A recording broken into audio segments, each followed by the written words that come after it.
Red-Handed Part 2, Part 1 down below for those who missed it. Was in her part of town as far as work goes. Sent her a message that I would be in town to pick something up. I was picking up a camera that I was borrowing from a friend and decided that since I was picking it up in the general area where she worked, I would meet her and maybe we could change the scenery as far as our talks were concerned. I got an email just as she was finishing that she would be heading back into the house neighborhood and that she had to pick up tickets for a movie and do some other stuff and that she would call me. Disappointed is probably an understatement as far as that goes. I called her. She didn't answer. She called me back, but by this time I was on the subway going through tunnels. I told her I had hoped to do this and she said, well, I'm here now so. And I asked, should I go there? As the phone faded, I got the feeling of come here. Wait for me at home? Doesn't matter. I came home and she called again. She said she didn't realize I was waiting in her neck of the woods and feels bad for having slipped by me. I was very nonchalant about the whole thing. She sounded down about the situation. She asked me if she could pick anything up for me and went on about how she was asked by coworkers to pick up movie tickets, etc. My reaction in my head was really, you messed up the way you did and you are out getting movie tickets. Now I'm halfway down a bottle of wine, having eaten nothing in days, feeling like the pain has numbed. I'm writing this as I come home, not sure what to expect. So here I am, day 5 or 6. The days blend in. I got up at 7 a.m. and noticed she wasn't out of bed. I thought she had work, but apparently not. She quickly mentioned she had to meet her co-workers today. I said nothing. I decided to go ahead and stay quiet, but all the festering was still happening inside. Last night, I gave her information on a counselor that deals with these issues. We both got a bit drunk and then it was all out fighting. I feel as though she's making it out to be my fault for not giving her the space she needed when she needed it. But then she backtracks and says no, I know it's all my fault. In the beginning I gave her a choice to stay together and end it. I told her if she wanted time she was now out of time. On that day and the following, she said she wanted to work on things. However, it's been battled to see any effort she's putting into this. I'm at a point where I just want to know if I'm fighting with her and saving our marriage or if she's already made up her mind and wanting to leave but just doesn't want to tell me yet. Not until she gets things squared away. That's how I feel. I told her I wanted to ask a question, am I too late in saving us? She said no, but maybe I am. She says that because she thinks I'd be better off with a better girl. I'm sure from an unbiased perspective this may seem right, but to me it doesn't feel right. Last night she also tried to attack me for telling the other guy no contact. Let me know how much the window is, don't tell her. She said you broke the window because of me and so it's my problem and I have to deal with it and fix it.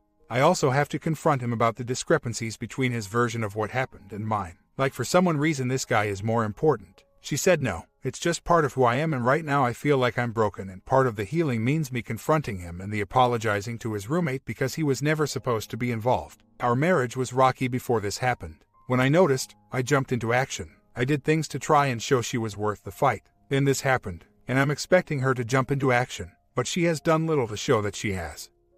Yet she says that she is constantly thinking about us and crying on her lunch breaks, etc. It's been less than a week, but it feels like it's been forever. I still have gory questions I want to know the answers to, but now I guess I've put myself in a place where I can't. I went to talk to my pastor today. He was upfront and honest. He believed what we have is worth saving. I told him I felt like she wasn't being remorseful enough about her actions. He replied that when there are issues, he handles them the same way I do. The Western way, whereas his wife being Asian handles things the same way my wife is handling things. I want to go to counseling, but to my wife this is not an option. In this part of the world, that field of help is not popular and help is hard to find, because she lacks the religious faith I have or had until this demon of a situation entered my life.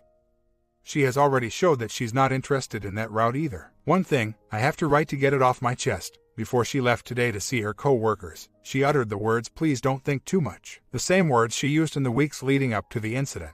She said, I love you. This distance we feel between us will close. I just need time. One thing that I've been thinking about recently is this, and this may be my imagination running the worst case scenarios. Maybe, she thinks okay, if I leave him or divorce him, I won't have the financial support necessary to keep me and my elderly mother in any good condition. I can live fine off my salary, but without his, that being mine, I couldn't handle the costs of caring for my mother as well. And I know he takes care of her, breakfast, lunch, and dinner, grocery shopping, and making sure she eats and helping her get ready for daycare and rehab.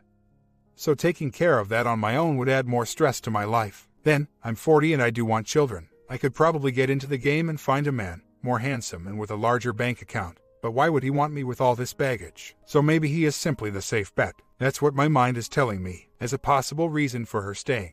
I think 10 years ago, without an aging mother to take care of, she may have simply left. Is this normal to think? 2 weeks ago, I asked her if the time she needed would be best done with me out of the apartment. As in I would stay with a friend for a couple weeks or a month and just come home to take care of her mother while she was at work. Financially, not a problem. At the time she said no, I don't deserve that kind of free time. She's talking about herself. Negatively. Again, today I brought it up and she said, well, if you think you need to go then you should go. I was going to go if she felt the need for space. Is this a woman thing? Something I simply do not understand because I am a man. Does she not understand me because I am a man? Is crying in front of her showing her that I am weak or that I am open? There have been moments where I've wanted to cry but felt as though she would say don't cry, in a caring voice, but actually be rolling her eyes at me thinking what a child.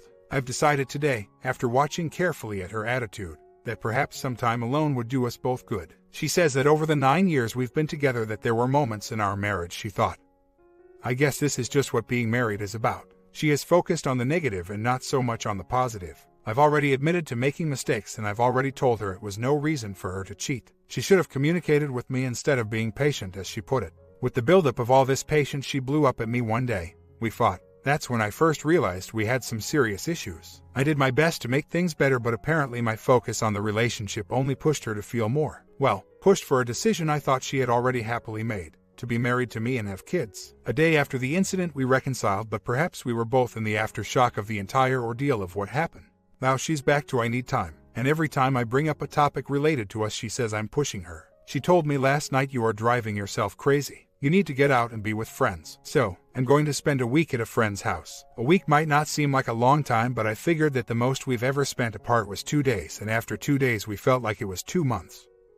Maybe a week will put a little more perspective on things. Do I trust her not to do something stupid again while I'm not around? Nope. Do I have a choice? Nope. I'm sure if something stupid does happen she'll tell me, and at that point it will be game over. Well, I mentioned the idea of me leaving for a while so that she could have time and space. I said I would come back during the day while she was at work to take care of her mother. Between shifts, since my work is more flexible, she wasn't too keen on the idea. She didn't outright say no, don't leave, but more I don't think you have to leave. I tried just touching and talking. Try to get the communication going.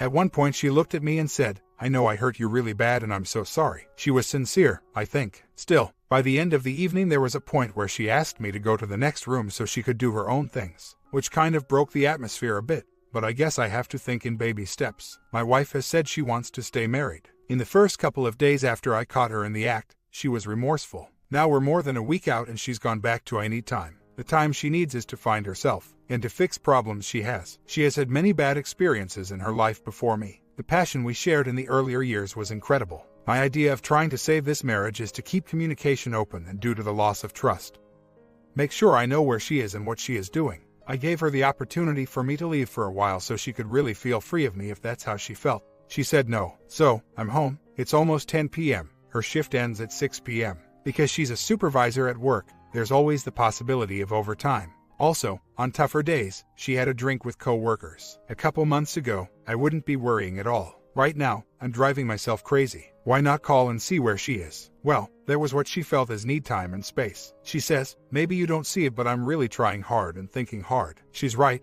I don't see it. She could be at a bookstore reading, something she loves to do since it's quiet. But why not text me and say so or call me? If she has overtime, she can't call from her office. There are security measures in place which prevent staff from bringing in their cell phones or using office phones for personal use. They also clock them in and out when they leave the secure area, and if they are out for too long, they get penalized. Crazy stuff, but that's how they do it. If I call, she may see it as me breaching her I need time. But at the same time, I don't see how she can think I'm just sitting at home like nothing is happening. I wish I could show everyone who reads this what my wife is like. She is difficult and always has been. She is different than most women I know, in good ways and bad. This would give everyone a sort of opportunity to dig deeper into my issues. One part of me that is scared to no end is that she is in the planning phase of trying to move out. She's setting things up so that friends will be there to support me when this all hits the fan, etc. I really can't help but think that. I've checked all her email accounts on her PC and her Facebook accounts. She has no clue. The only real area as far as messages go that I haven't checked is her phone. Because she works for the phone company, she knows exactly how to hide specific email within her phone. There are privacy settings. So, she could very well say, here, look at my phone, and I would have no clue if she has made or received any email from anyone suspicious. What I hope this is simply a way for her to really be alone to think. I keep hoping she's going to come home and say let's start making that family. Little things that are picking at me are, she's not saying, love you, after I say it. She's calling me by my first name only, not by the pet name she's been calling me for years. Her text messages usually always included heart icons and always ended with love you type comments. But I haven't had a real text message asking me how things are going since all this started.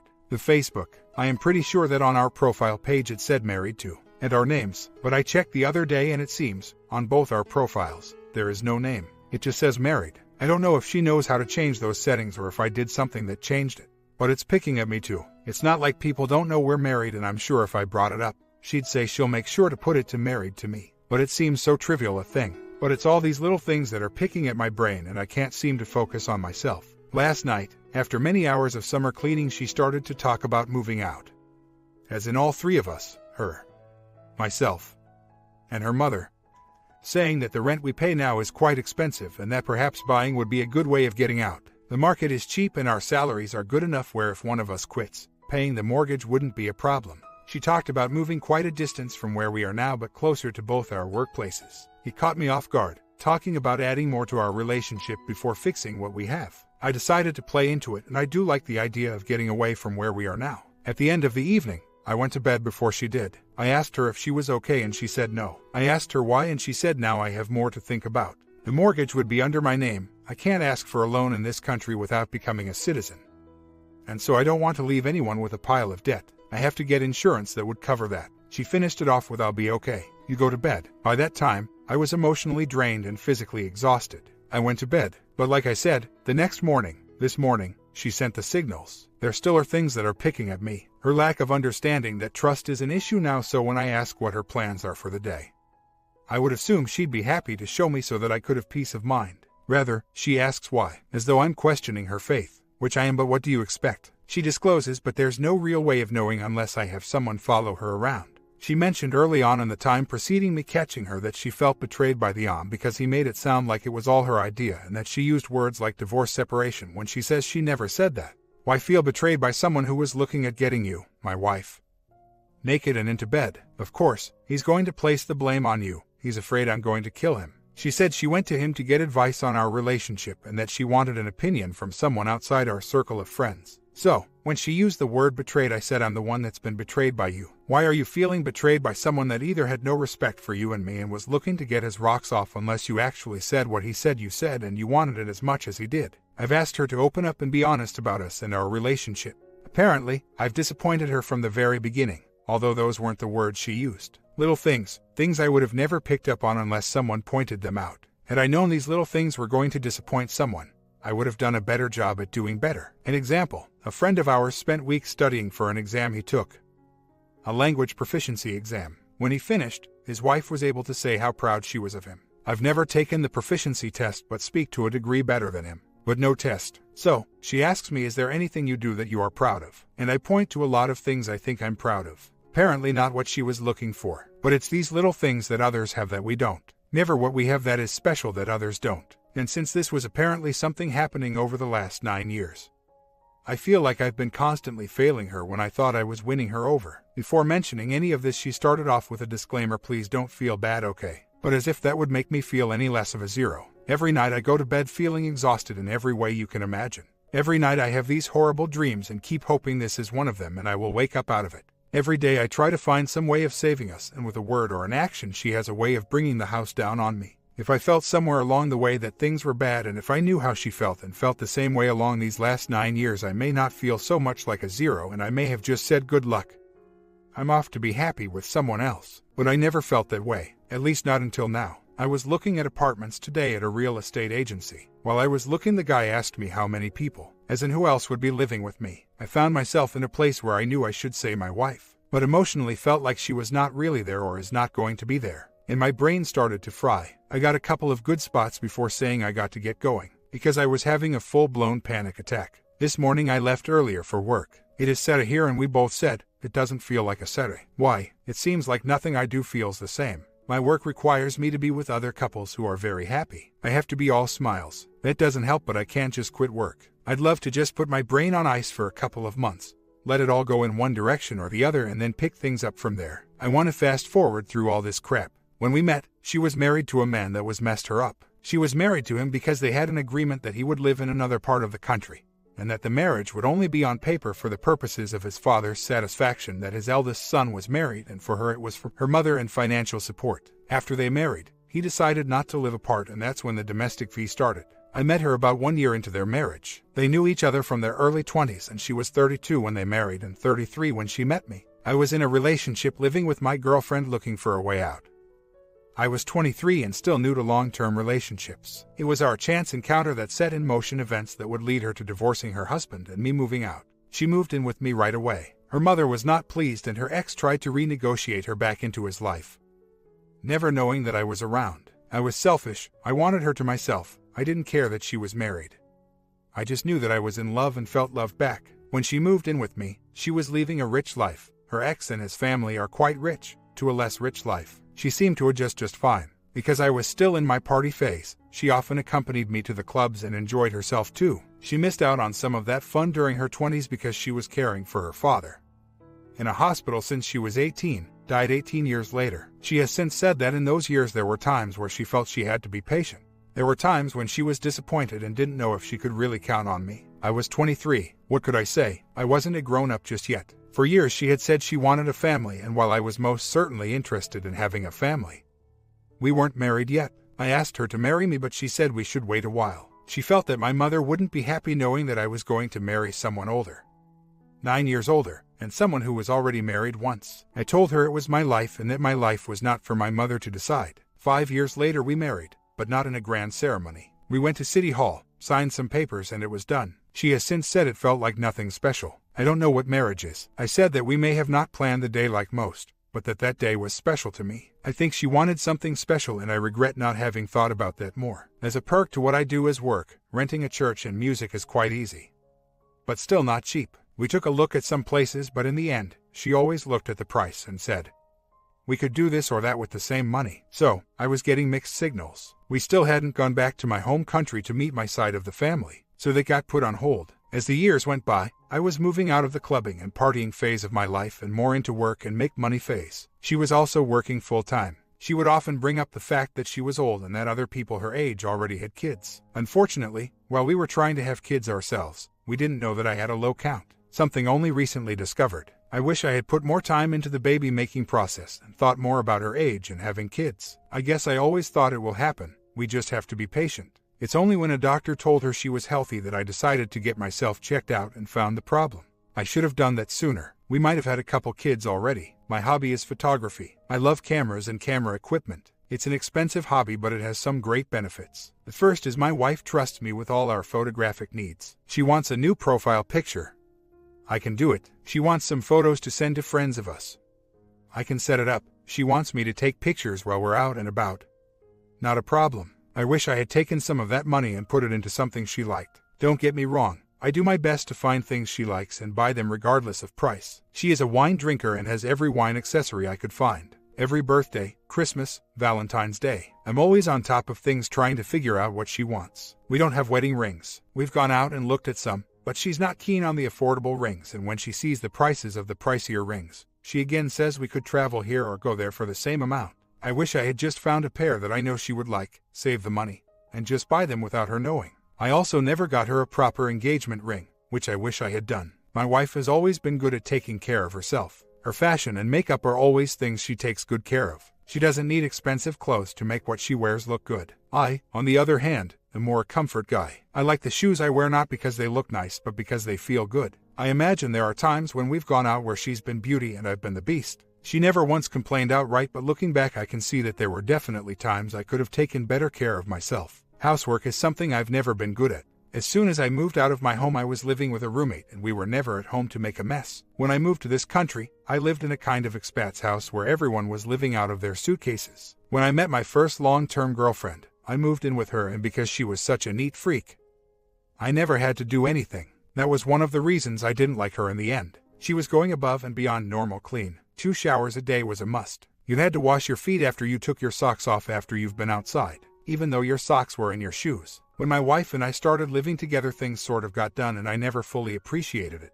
I let things get too dirty around the house, and with both of us working it was hard for her to take care of everything. Seeing this now, I've taken a whole new approach to life at home. I clean this place top to bottom. There is nothing in the house that needs cleaning, and if it starts to get dusty, I dust. If the floors need sweeping, I sweep.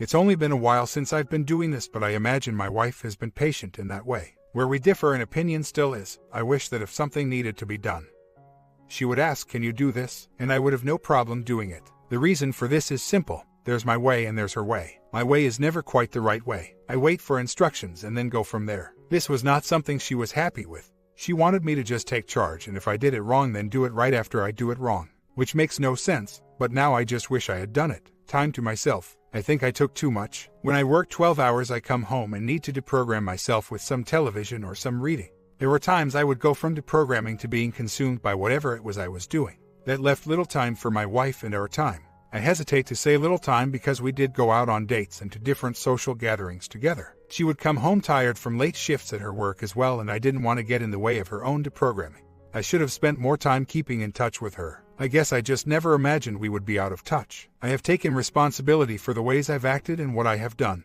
or not done. But I always wished she had communicated her dissatisfaction with me when the times came. She said, "I thought that this is what a wife was supposed to do, so I thought I had to just be patient." When in fact had she told me I would have jumped to it much faster. She said that in the past year or two that divorce was on her mind.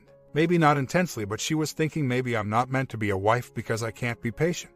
I told her that while what I did was wrong and what she did was no excuse, that we can both work on this together and get by this. She has slammed the brakes on having kids. She's 40 now, and I do worry about her health and having children if she waits too long, and she still feels she needs time to fix whatever is broken inside her. She says, "I love you, but I'm not sure what love is. If I love you like I think I do, why did I do what I did?" Well, I don't see a whole lot of remorse. She has said, "I am thinking about what I did, and I do know that I hurt you, and I'm sorry." The apologies have been far less than I expected, and I've been doing more of the apologizing.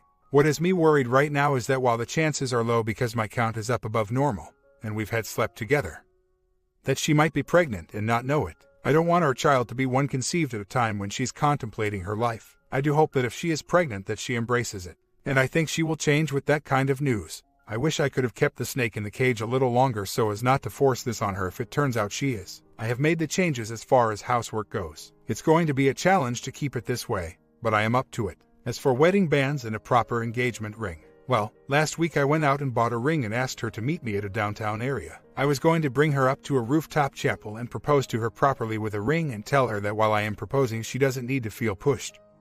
That this is something I should have done a long time ago. When I sent her a text asking her to meet me, she responded with why and what's going to happen. When I got her on the phone she said, "Okay, I can come down, but please don't do anything where you're going to try and make me feel happy. I don't want you to get your hopes up because I'm not in a place where I can be happy." So, I returned the ring and went home. Later that week I would find out that she felt pushed and then guilty for not going after I told her maybe next time. Ever since all this happened, I spend most of my time at home with her or helping. I try to talk with her about her interests. These are things I am doing to open up the lines of communication again. On the day I caught her, I broke her wine glass, amongst other things, in a fit of rage. A week later I bought her a new one with a tiny message to replace the one I broke. Thing is that the quality of the glass was different and she knew it and gave me the disclaimer message, "Don't feel bad, but I can tell you this glass is not the same." As she showed me the differences in the glass, I bought her and the one I broke. I've decided to sell some of photograph equipment on eBay in preparation for when I can propose to her properly and get those wedding bands. Right now, I think she'll see it as my futile attempt at getting her back when she's either not ready to be back or just wants to be alone without the pressure of, well,